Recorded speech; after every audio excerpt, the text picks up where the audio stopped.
कि पानी कब आता है, बिजली कब आती है, कौन से सड़क में गड्ढे हैं, किधर जाम लगा हुआ है, रोजगार की हालत क्या है, दुकान में बिक्री होती है कि नहीं होती है, ऑटो का किराया कितना है, बस का भाड़ा कितना है।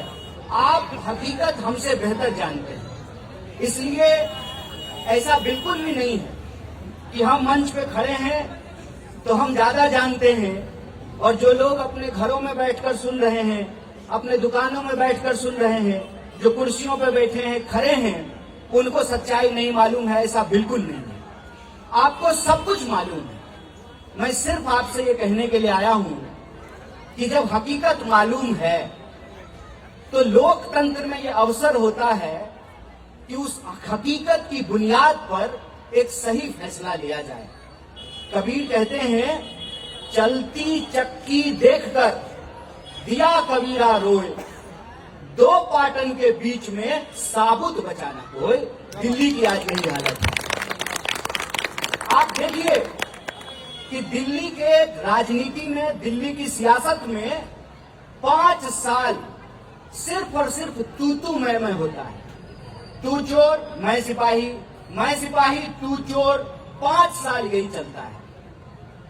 आम आदमी पार्टी कहती है कि बीजेपी हमको काम नहीं करने देती है और बीजेपी कहती है कि जब तक हमारा मुख्यमंत्री नहीं होगा तब तक हम काम नहीं करेंगे।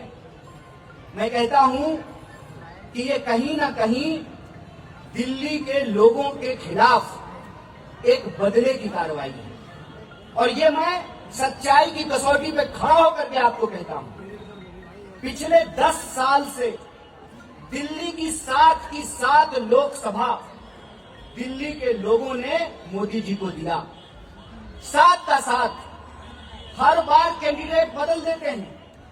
पिछली बार गंभीर चुनाव लड़े थे, इस बार गंभीर चुनाव नहीं लड़े। कोई गायक चुनाव लड़ते हैं, फिर अगली बार चुनाव नहीं लड़ते हैं।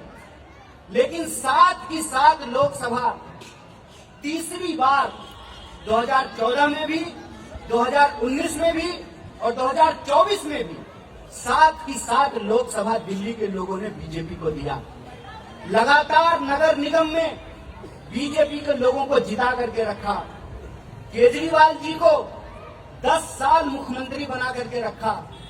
लेकिन आज दिल्ली के लोगों को ये फैसला लेना पड़ेगा कि आपके सामने 10 साल का बीजेपी का उदाहरण है, 10 साल का केजरीवाल जी का उदाहरण है और 15 साल का शीला जी के सरकार का उदाहरण है। मुझे कुछ नहीं कहना है और मैं कहता हूं कि हमारी औकात भी नहीं है कि हम जनता को समझाएं कि उनको क्या करना चाहिए। लेकिन है दिल्ली की जनता, आप देश की राजधानी में रहते हैं, राष्ट्रीय राजधानी में रहते हैं।